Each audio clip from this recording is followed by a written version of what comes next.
Well, good morning, everybody, and welcome to Embry-riddle Aeronautical University, Prescott campus. Thank you for joining us today. So my name is Annette Carlson, and I am the Chancellor for this beautiful campus in Central Arizona. As you probably know, Embry-riddle is the world leader in aviation and aerospace higher education. Our mission is to teach the science, practice, and business of aviation and aerospace, preparing students for productive careers and leadership roles. Now, a natural part of this mission is to become a recognized global leader in related signature areas.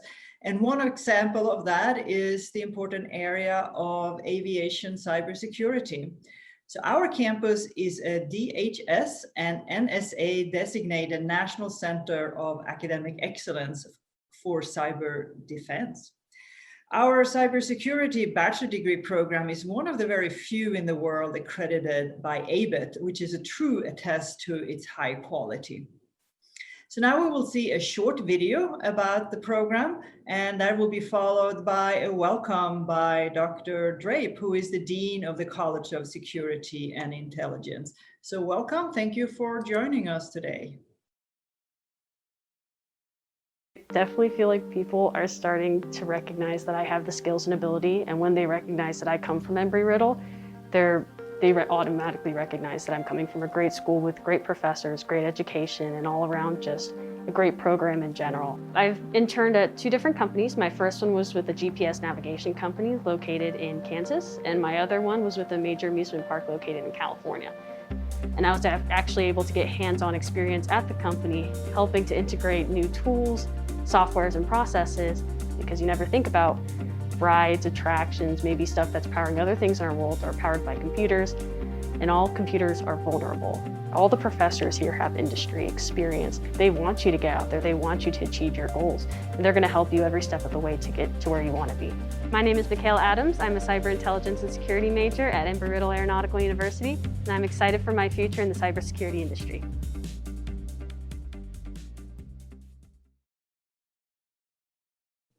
A warm welcome to everyone from the College of Security and Intelligence here on the Prescott campus. We welcome you to the Embry-riddle webinar series and our second of our College of Security and Intelligence Distinguished Speaker Series. We're in for a treat today with Dr. Kevin Jones, Chief Information Security Officer from Airbus, covering some areas, as already mentioned by Dr. Carlson, that are very important from a society standpoint as we deal with COVID and things that we see even more today, and areas that we're emphasizing in the college and on the campus, including digital security, risk management, the enterprise focus, and across different areas, including the securing critical business and the aviation area. Right now, as a college, we offer the only undergraduate aviation cybersecurity course, and we're proud of that, as well as you saw in the video, our industry relationships, and looking to have even more with Airbus. So again, welcome and enjoy the webinar. At this time, I'd like to introduce the chair of our cybersecurity program, Dr. Krishna Sampagathaya. Thank you, Dean Drape. Welcome to all of you tuned into the webinar. Today's speaker is Dr. Kevin Jones. He is Airbus Group Chief Information and Digital Security Officer. And well, going back 2 years, I think that's the first time I met Dr. Kevin Jones, and I recall the passion and enthusiasm he had for cybersecurity, and not just that, but also preparing students for a career in this fast-paced, area of cybersecurity. And that's what I clearly recall again and again, and I was surprised by that. So the other thing I want to mention is that he has many accomplishments. You can look at his bio for that, but the one thing I wanted to highlight was the Cyber Innovation Hub that he has set up in Wales, in Newport in Wales. And that's a place where they encourage initiatives, research initiatives in cyber security, and also the other thing is the academic industry collaboration. So those are things that encouraged by this hub, and one of them is also called Cyber Lab, which is focused on manufacturing. And incidentally, we have a Cyber Lab too in our campus. So I'm hoping that he will come to our campus some point in the future and take a look at our campus as well. The other thing I wanted to mention was he's now a person who looks at the entire Airbus portfolio, not just products, but also the manufacturing processes and also the intellectual property and also other things that need protection from cyber threats. So he's responsible for all of that. It's no small task, and that's something we hope to learn more about today. So without any further delay, I want to first play a short video that highlights the different things Airbus does, and followed that he will present for about 30 minutes. But if you have any questions, please use the Q&A that's at the very bottom, and we will get to the questions as soon as this talk is over. So without any further delay, let's play a video and then follow his presentation. Thank you for your time, Dr. Kevin Jones.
Thank you all for the intro. What does cybersecurity mean for one of the world's largest aerospace and defense companies? A household, global, trusted name. What I would like to do is reflect on the rapidly changing landscape over the past few years in cybersecurity, including specifically the developments we're seeing in the cybersecurity industry to protect organizations like Airbus. What is it like to undertake cybersecurity in the modern distributed and large-scale organization like Airbus? I'm the Group Chief Information Security Officer globally, and I want to give you a few insights into the latest thinking, industry developments, and a little bit about how we do cybersecurity at Airbus. The predominant reason I want to speak for only half an hour is to give you plenty of time to ask questions at the end. I want this to be really interactive. So as I'm speaking, please do think of questions and put them in the chat. For me, that's going to be really useful to hear your feedback and hear your discussions. Obviously, it's a pleasure to be here with Embry-riddle today. Thank you for joining us. I've known the university or of the university for some time. Unfortunately, due to the current COVID-19, I can't be with you on campus, and I feel like I'm missing out a little bit there.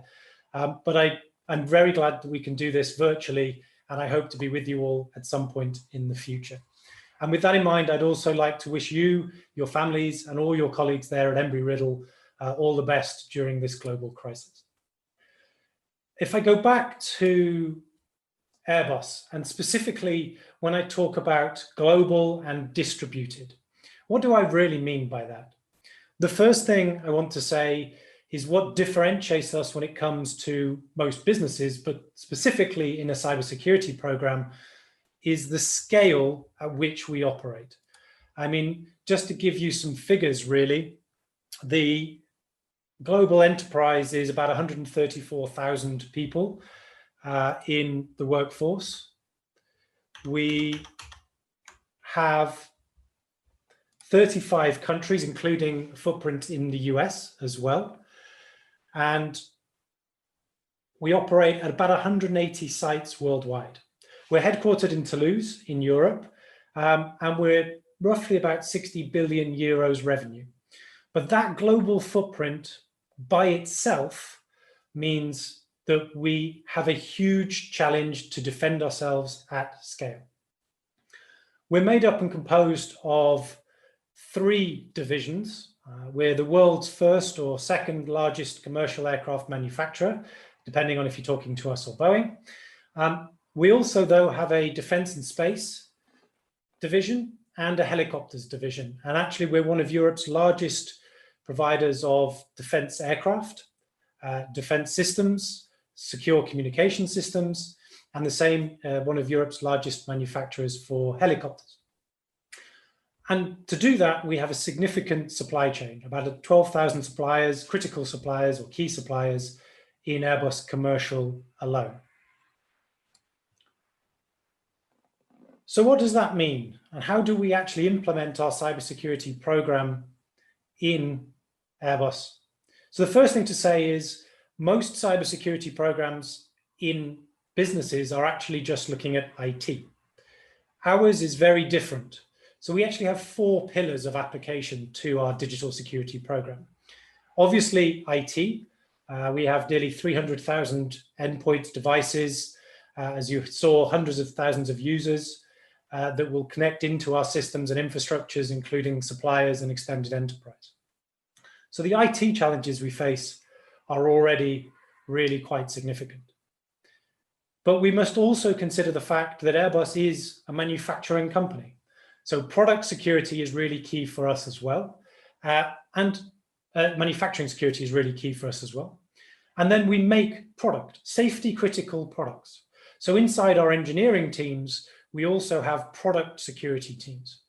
And the 4th pillar for us is very much a human-centric approach. So we try and look at how people interact and form the center and nucleus of our security programs.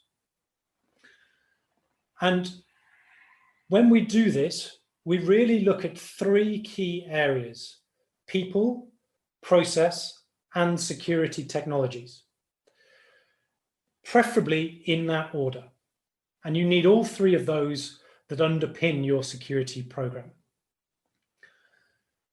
At corporate level, we actually have key capabilities, specifically capabilities that work all across the group, things like cybersecurity risk management teams, enterprise security architecture teams that set the standards with which we operate.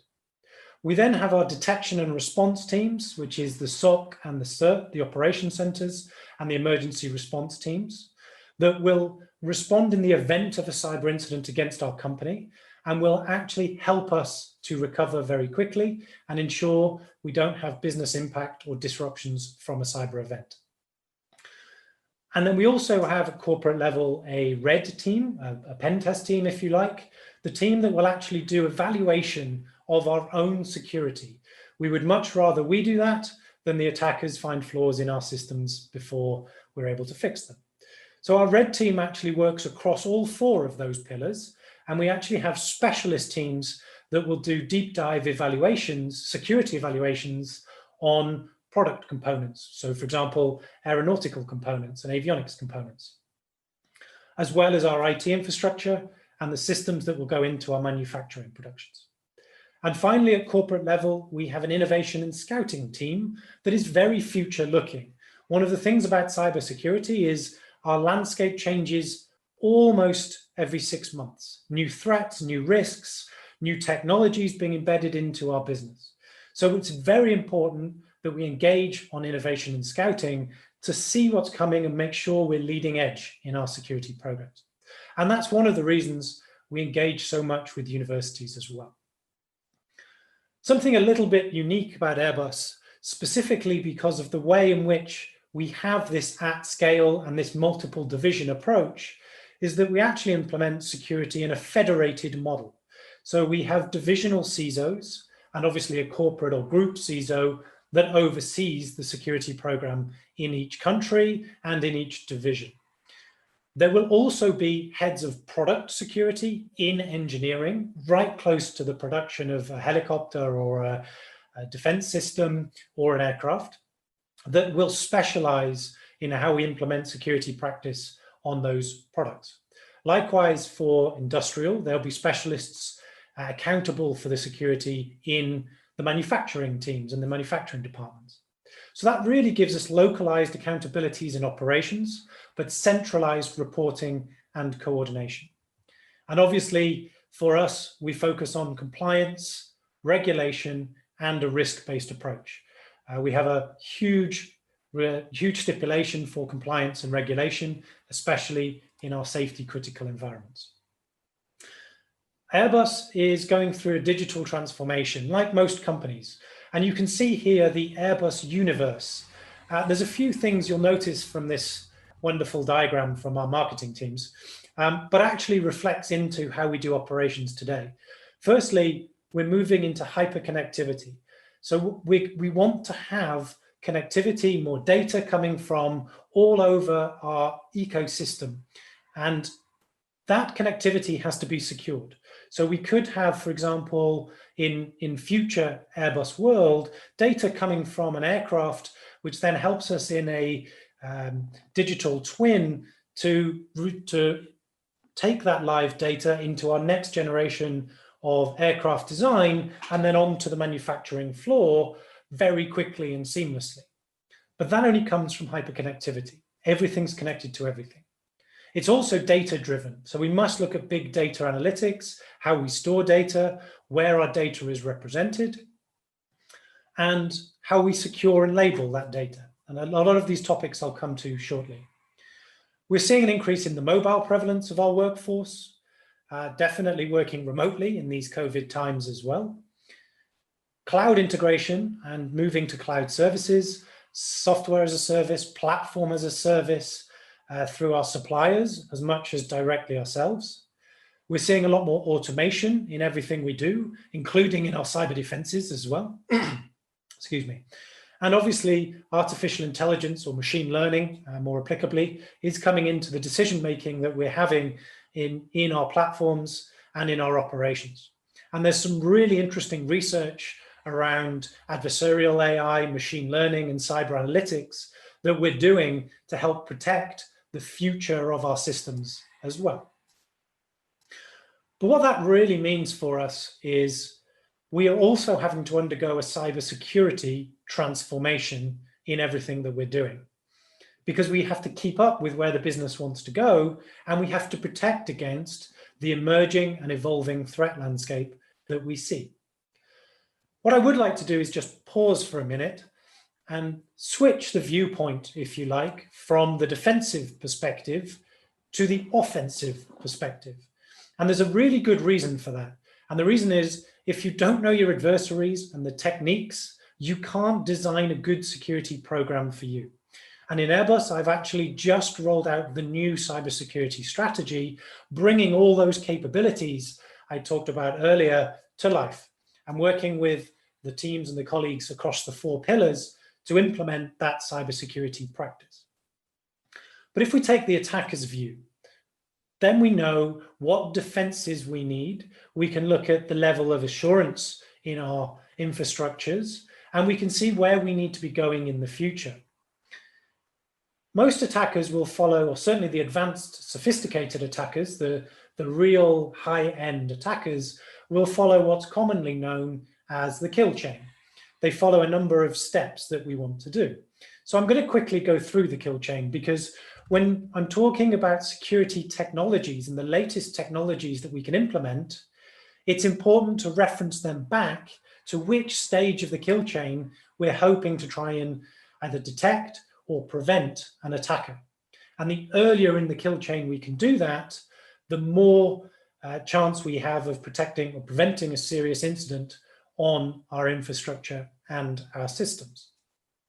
So in the kill chain, we talk about reconnaissance, weaponization, delivery, exploitation or installation, and then command and control.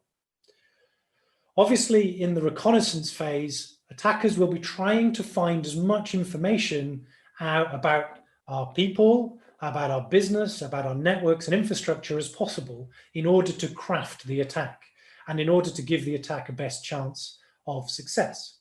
Now, reconnaissance can come from things like open source intelligence. It can come from a potential cyber breach somewhere else in a supplier, for example, if you want access or know about infrastructure and networks. It can come from scanning the external perimeter or external footprints of an organization. And obviously, for us, that is the first stage we want to try and detect, if we can, anomalous or unusual behavior. Because if we can stop or detect the reconnaissance phase, then what I want to be able to do is stop the lateralization or the next stage of deployment. Reconnaissance basically leads to weaponization. So an advanced attacker will take that knowledge, that intelligence they've gained, and then craft a specific targeted attack against an organization. So this is sometimes where an adversary would see things like a 0-day or would try and target a specific system or a specific device. And for us to defend against that, it's important for us to know our landscape, know our infrastructure, and also to know our most critical assets. So we will have dedicated programs looking specifically at most critical assets, most critical data, or most critical people, because that's the most likely part of a targeted or weaponization. Then comes the delivery. So delivery actually is when they try and put that malware, that infrastructure, or whatever the targeted approach is on the network and on the infrastructure. And then comes exploitation or installation. What they're really trying to do at that point is land on an endpoint or land on a server or land somewhere in the infrastructure. Probably will do some immediate reconnaissance in the area around that point of landing and try and gain a foothold in that particular infrastructure using the tools and techniques. You'll probably also see at that point attackers and adversaries trying to do one of two things. They will either try and lateralize, so move from one part of the infrastructure to another, or in fact, try and gain privileges. They'll escalate their privileges so they can move more easily or gain a part of the infrastructure that wouldn't otherwise be available to them. And that usually is a really good trigger point for defense teams because that's unusual behavior in the infrastructure. So for us, that's where things like the SOC and the SOC technologies for detection and some of the solutions, security solutions that I'm going to talk about in a second, come in very, very useful to stop that point of the kill chain. And then obviously you've got the actions and objectives. So different adversaries will perform different actions and different objectives. Actually, my personal belief is that the kill chain itself is missing a number of steps. Before reconnaissance, actually, most people will take reconnaissance to be when they're doing a technical activity in the network and in the infrastructure. As I said in my introduction to the attacker profile, for me, if you take an intelligence view of reconnaissance, it actually starts outside of the infrastructure of the adversary. So there's a step missing for me, which is open source intelligence or hybrid attack type vectors, hybrid intelligence. And then there's a step missing on the kill chain for me at the very end, because the most sophisticated adversaries will also try and clean up. They will try and masquerade or hide or change logs if they're able to. So with that in mind, we take that full kill chain. Now, if I put that into the perspective of the types of adversaries that businesses will face, they'll face everything from what I call the commodity attacks, the scripted, the automated, the general web crawling, web searching, trying to find vulnerabilities or misconfigurations on the internet through your edge perimeter and edge infrastructure. You'll see cyber crime and cyber criminals looking to make, for example, exploitation or actually ransomware is a very hot topic for businesses at the moment, right through then to the advanced sophisticated. And obviously companies like Airbus have to protect against them all. So what do we do as defenders? I want you to think that attacker profile when I'm talking about these solutions and try and determine at what phase of that kill chain these solutions would come into play. Obviously, we look at a number of steps in the defender's toolkit. Prevention is always better than cure. So we will try and do security by design, which basically means architecture. And anytime you have a project, you embed security in the very design and very heart of that program, whether it's an application development, it's a new database development, or it's an infrastructure project itself. And there's actually statistics from the DevOps world that show specifically things like software development life cycles. It's 1,000 times cheaper to do security at the beginning and throughout the life cycle of the project than it is at the end once you've gone live with the project and you're trying to do vulnerability fixing in your application, for example. And quite frankly, you never get the same level of security if it comes at the end. So architecture comes first, and security by design. Then you have your detection and response mechanisms. So in the event you're trying to catch criminals, your cyber criminals or attackers, and you're trying to defend your infrastructure and perimeter. And then after that will come your cleanup, your operations, and if you're having a crisis, it's incident response capabilities. So on the architecture side, as I said, it comes first. Connectivity security and network security are really key to whatever we want to do. And there's some wonderful emerging technologies and mindsets about how we do those type of things. Obviously, on the network side, the perimeter effectively is gone. With the digital transformation of companies, we've got suppliers interconnecting with supplier portals, you've got cloud technologies, you've got data out in suppliers themselves, we've got hyperconnectivity. So the perimeter is gone. So when we look at things like network security, what we're moving to as an industry is things like zero trust technologies. So technologies that use machine learning and artificial intelligence to map and model, for example, user behavior, user logons, user access to data. And every time that user or that account tries to access a resource in your enterprise, there is a challenge, a security challenge. Now, obviously, it would be ridiculous to ask a user to authenticate every time. So actually, this is where clever machine learning algorithms will determine if that's normal or abnormal behavior. And depending on the level that you set for the threshold, then you can have user challenge using multi-factor authentication, which is another key technology, whenever something unusual or a timeout happens for that user. And that means that you have a very good architectural infrastructure in place, and it makes it much more difficult for an adversary to actually access any of the resources in the network. It's very modern thinking away from the old castle and moat idea where you really tried to defend the perimeter of a network.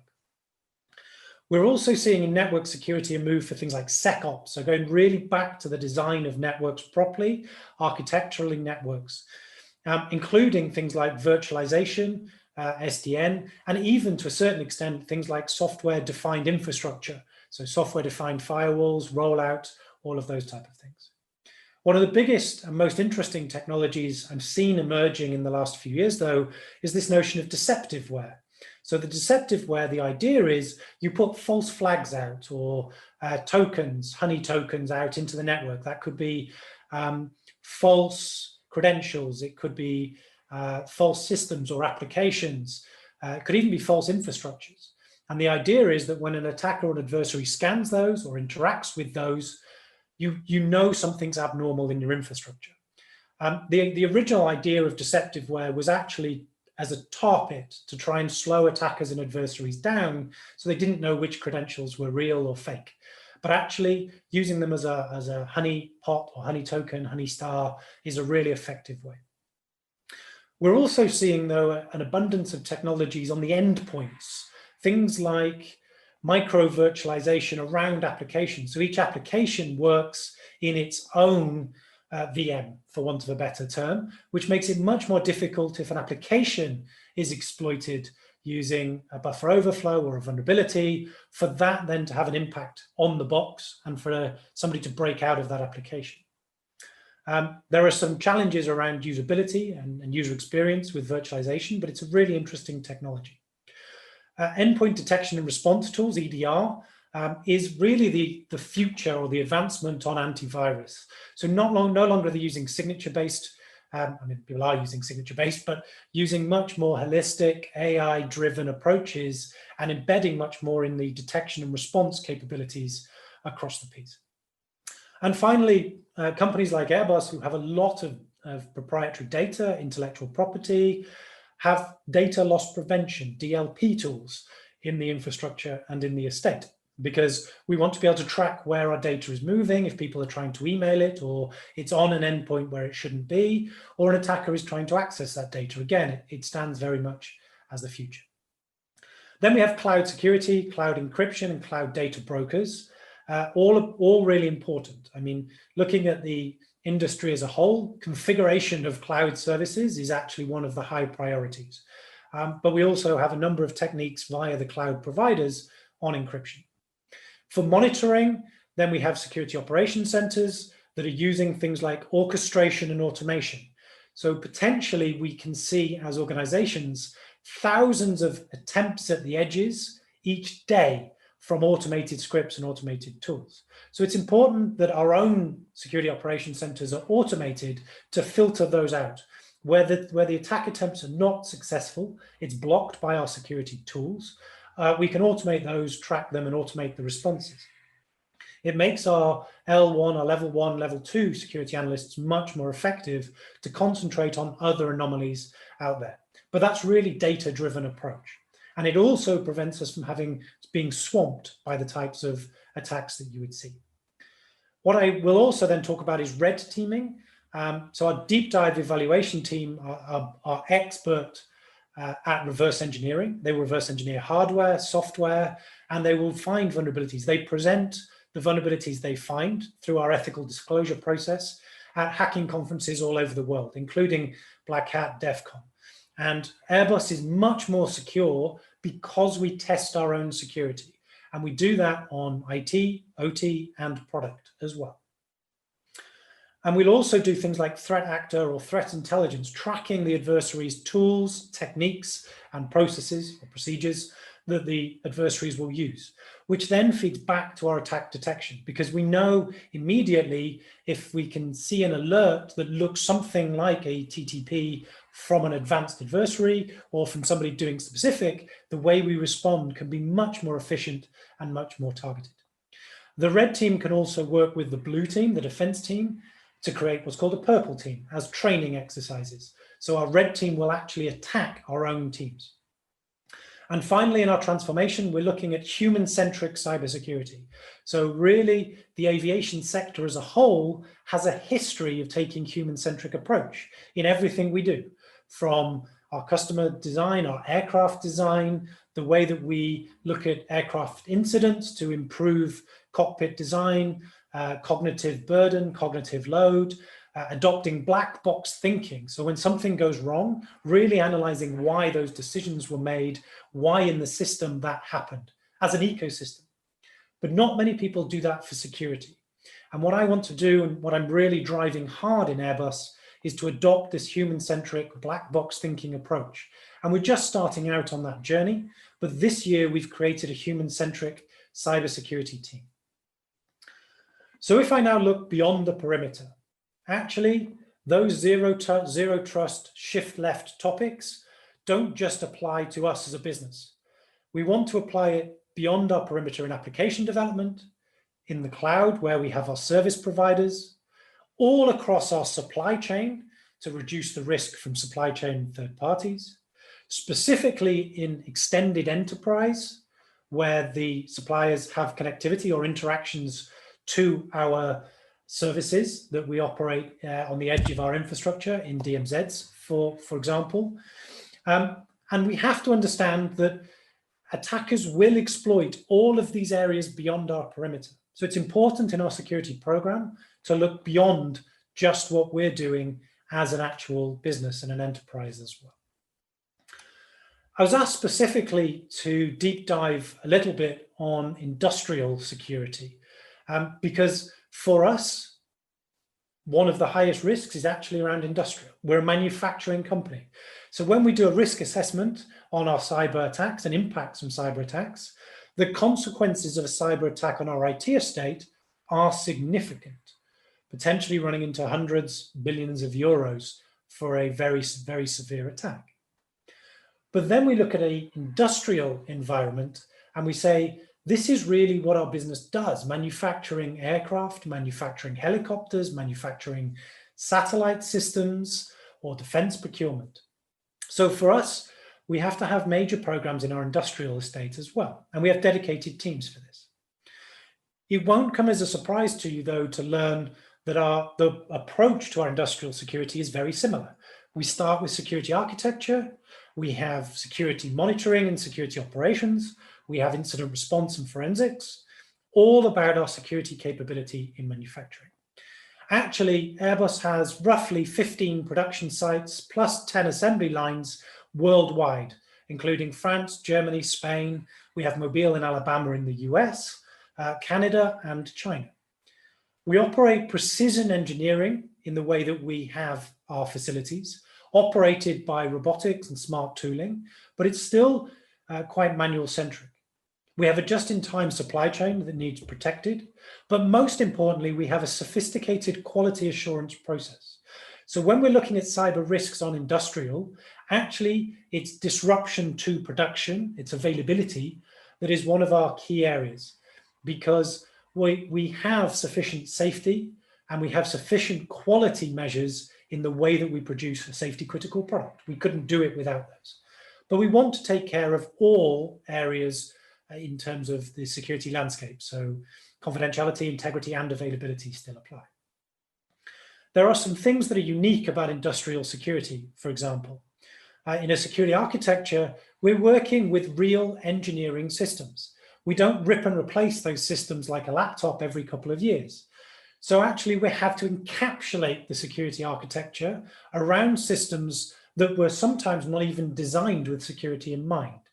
So that's why for us, the network architecture, the enclave architecture, the segmentation of the infrastructure is really key, because our production plants will be working and operating 24 hours a day, 7 days a week sometimes. We can't stop and do a reboot. So we have to think differently about the security program that we operate. Likewise, the industrial security monitoring is a dedicated business line. We need different playbooks, different incident response capabilities, different detection tools, and probably different analysts dedicated to this industrial security team, albeit that it is integrated into our SOC. So we have a complete view across all of the pillars for adversaries and different attacks popping up. Incident response and forensics in industrial is really hard. And actually, we've had to develop some of our own tools. For example, how to do forensic recovery of a PLC, of a logical controller, programmable logical controller that operates a machine or an enclave in our industrial manufacturing, because we want that information in the event of an incident. I'll also talk about factory of the future. Where are industrial environments going in future? Well, actually, we're seeing the provision of IoT, cloud, and automation in the production plants as well.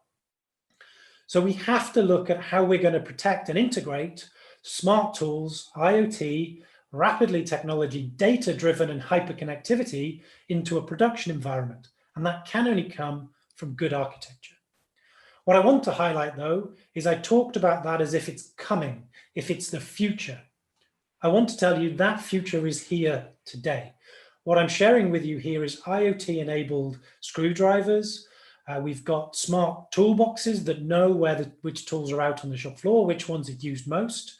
We've got torque wrenches, 3D printers, and we've got robots that will carry equipment around the shop floor for us, AGVs, guided vehicles, augmented guided vehicles around the shop floor. So for us in our cybersecurity program, all of these type of things have to be considered. And that's one of the reasons that digital security for us is not just IT. It's all across those 4 pillars, and our program really focuses on those activities. If I can just share with you in the last couple of slides, and then I'll come to your questions.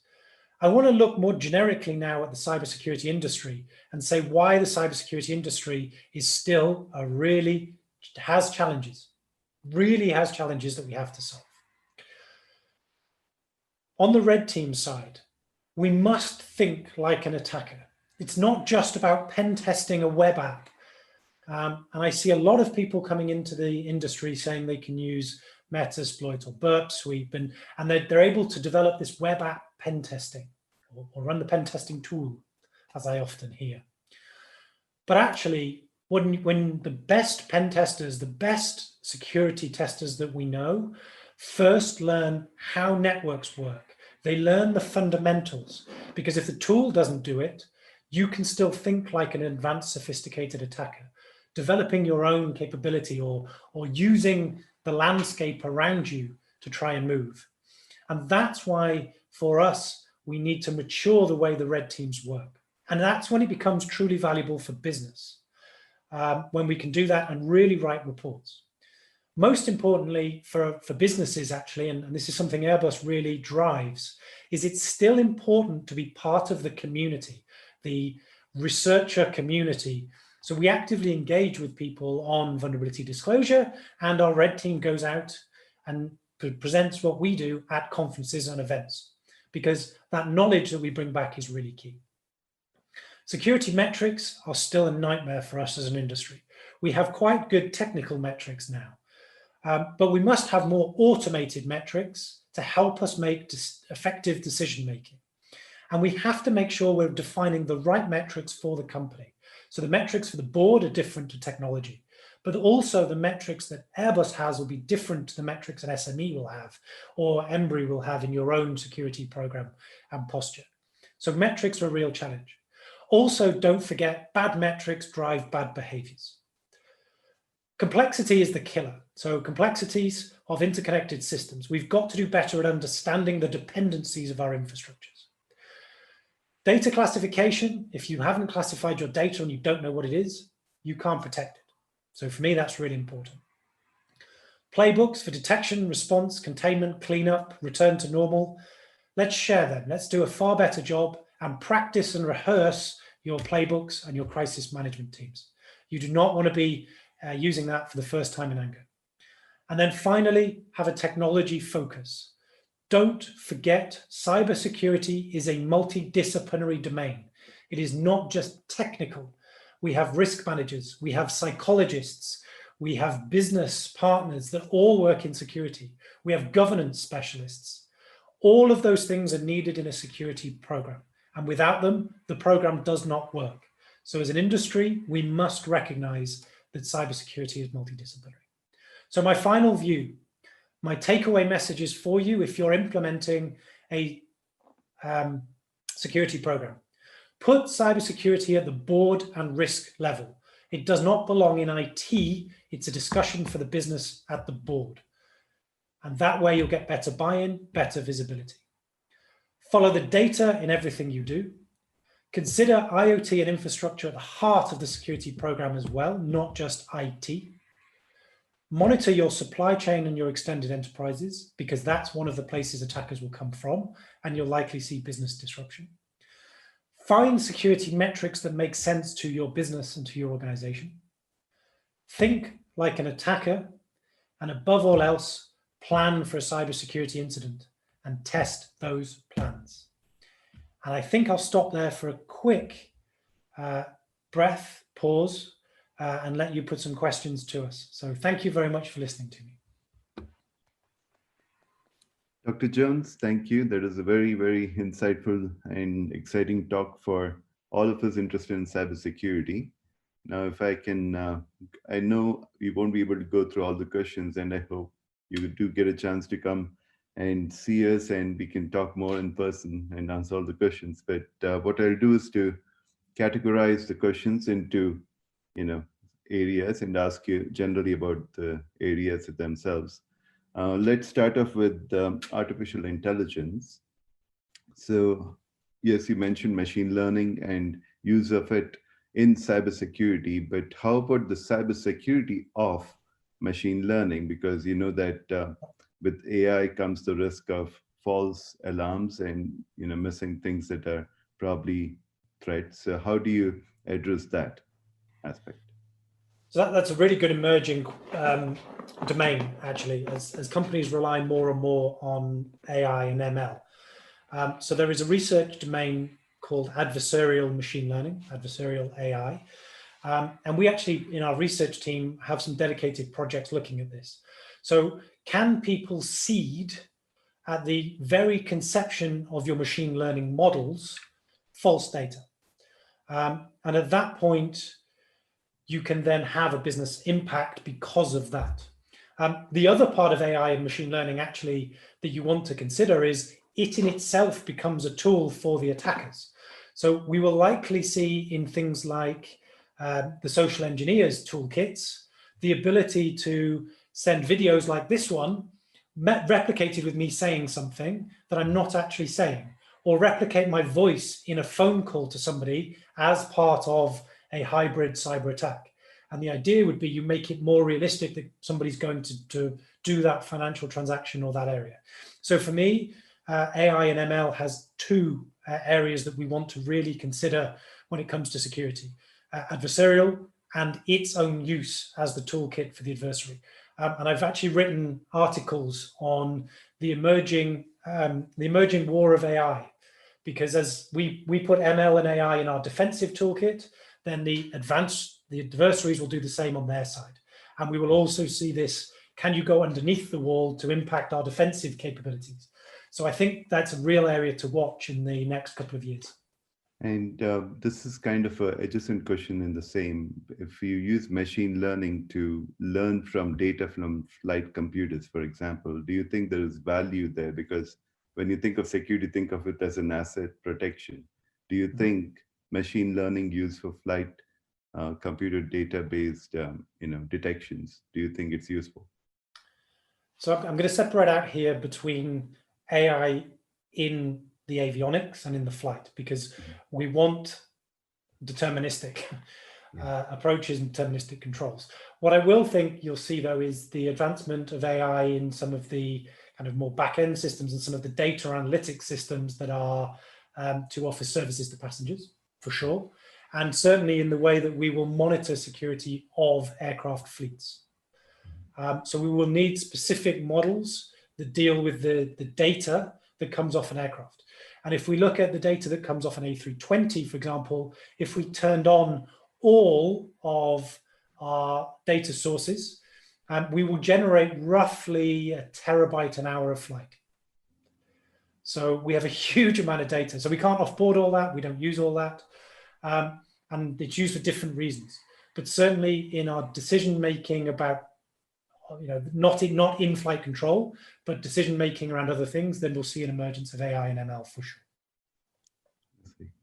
And also in terms of the cyber attacks, so this is changing the topic from AI to more of training pilots who are in the flight deck in cybersecurity. Is that something that is of value to do for the future, in the sense that? So this is something that the industry as a whole is trying to tackle. The way that the aircraft are designed is obviously to maintain at all times the ability of the pilots to control the aircraft. So, and that's why we have actually digital security architectures in the design of the aircraft as well. So for us, when it comes to the response of a pilot, we want the pilot to respond to what the aircraft is doing via the usual approaches and the usual checklists. So I don't think there is an agreed way forward as the aerospace sector in how you would put a cyber threat to a pilot and if they need to know. But what we really want to focus on is the pilot is always in control of the aircraft and wants to take the relevant steps that the playbooks, the checklists will tell them to take depending on what the aircraft is doing. So I'm not sure we're going to see that quite soon. And those changing topics to the SOC. You mentioned the SOC as part of your talk. So are there any best practices you would recommend for executing the SOC? We have a global SOC here too on campus, which is in the formation, but are there any practices that you recommend that we follow for that? So SOC design is a skill and an art in itself.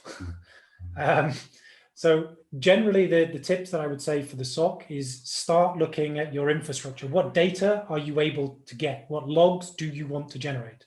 Because if you just have the the SIMs or the SAW tools in the SOC, and you don't have the data pipelines right first, you're not really monitoring much. So really, when you're designing a SOC, look at those logs. Where are you going to get the sources from? What threats am I trying to do?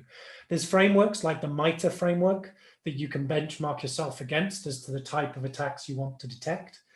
And then you can integrate that with the tools in the SOC.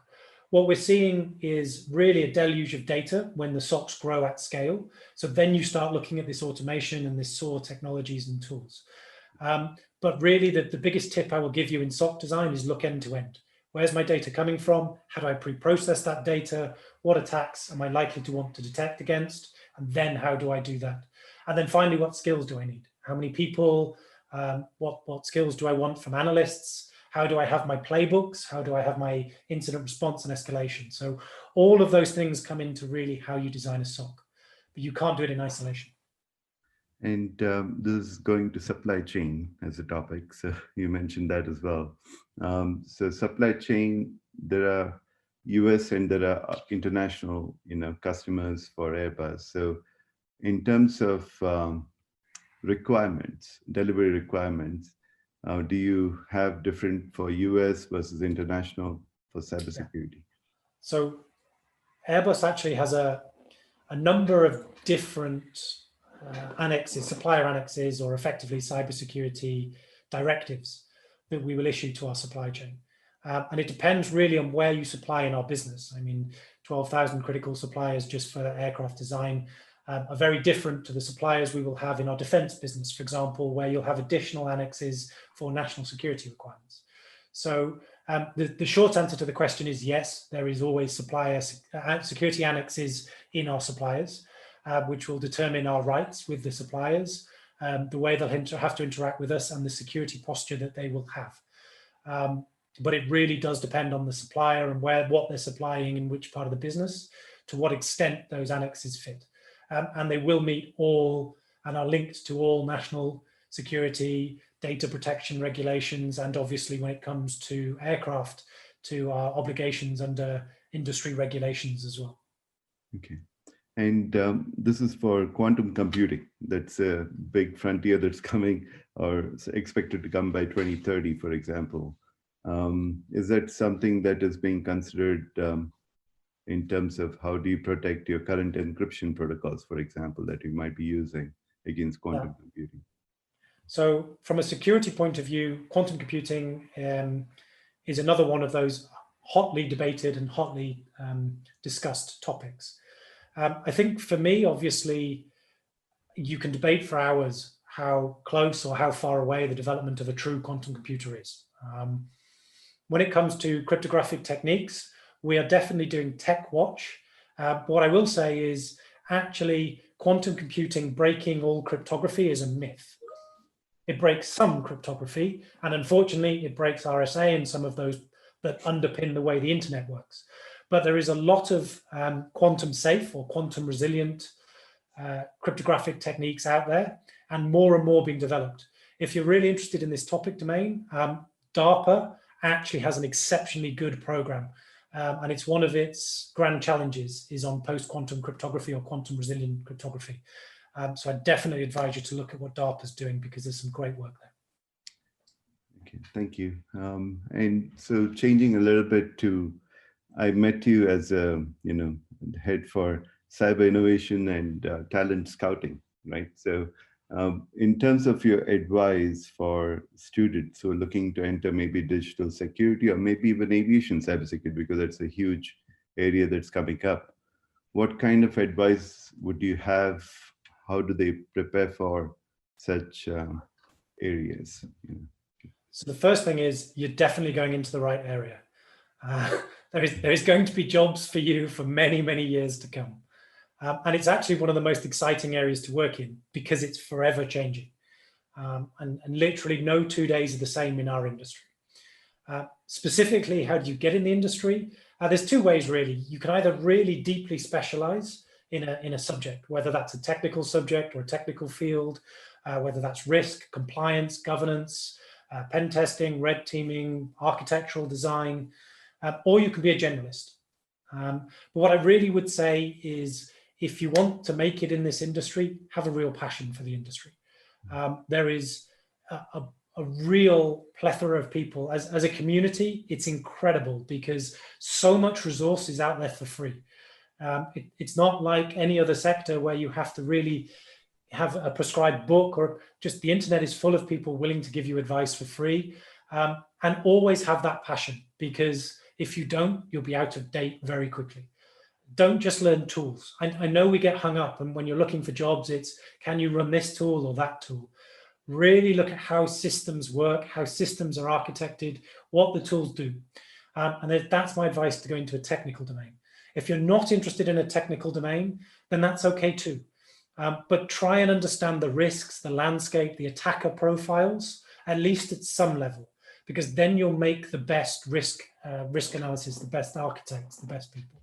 But absolutely, it's an incredible career to be in, and especially in fields like aerospace, because we have some really unique challenges that other parts of the industry don't have. And quite frankly, working with aircraft is just cool. So in terms of their knowledge for the domain, do they need to know a lot about aerospace in order to work in aerospace cybersecurity? That's one of the things that's often asked. Yeah. It helps for sure, especially if you want to be a specialist in aircraft security, for example, or aircraft risks, it helps. But do you need to be a specialist? No, because we can train that. And we've got a lot of our red team, our pen test team, came to us as really good reverse engineering experts. And then we taught them what avionics components look like, what the architecture of a helicopter looks like, or of an aircraft looks like. So it's not necessary, no, but it can really help in this industry, yes. And I guess we have a couple of or a minute, so I'm going to get cut off. Probably. So before I go, thank you to everybody again if we get cut off. Yeah, thank you. Also, the question would be, I guess, to summarize, what would be the one threat that, or the one area that you feel is currently under invested and has to be looked at more in order to progress into the future, a bright future in cybersecurity? I'm not sure I can give you one. I think for us, there's a few. Security architecture, especially around cloud, and lifting and shifting to cloud is not what you want to do with data. So how you have this hybrid model and identity and access management that's federated absolutely needs to be looked at. But there's probably quite a few others I've spoken about earlier that you should be considering as well. Okay, all right. I think we are at the hour. So again, I want to thank you for your time. I know you have a very busy schedule, so thank you. And I hope to see you in the near future on campus when you can. Thank you for having me. I hope you enjoyed it. Please provide feedback or questions that I can answer offline. Maybe we can do something with you, Christian, as well. Yes. All right. See you. Thank you, everybody.